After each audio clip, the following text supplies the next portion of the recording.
Olá, alunos e alunas. Eu venho convidar vocês para se inscreverem na minha eletiva que eu vou ofertar esse semestre. A eletiva que eu vou ofertar esse semestre, o título é Sociologia do Cinema.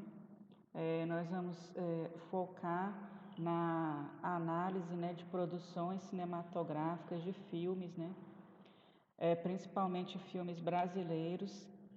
Qual a importância da gente estudar o cinema brasileiro, né? Porque o cinema brasileiro, por muito tempo, ele foi considerado um cinema sem qualidade, né? Por causa do domínio do cinema americano. Mas a gente tem que entender por que o cinema nacional é importante? Porque ele representa a cultura e retrata os costumes e o modo de vida, né, de um povo. Então, toda nação deve ter a sua produção audiovisual, né? Que é uma forma de expressão cultural. No Brasil, o cinema estrangeiro, principalmente o cinema norte-americano, ele tem maior visibilidade, né, do que o nosso cinema nacional. Mas é muito importante que o cinema brasileiro continue existindo e produzindo, né, porque ele representa uma parte da nossa cultura e retrata vários períodos da nossa história. Por exemplo, na década de 60, 70, quando a gente tinha a ditadura militar, né, a gente vai ter o cinema de protesto.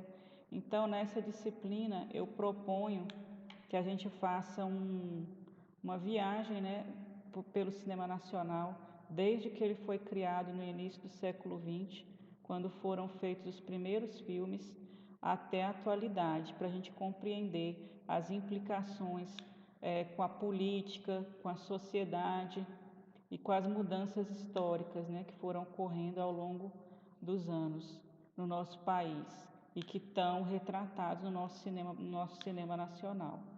E nós vamos estudar autores, né, que fazem crítica de cinema, sociólogos que analisam filmes, para a gente entender que todo filme tem um significado e tem uma mensagem, né?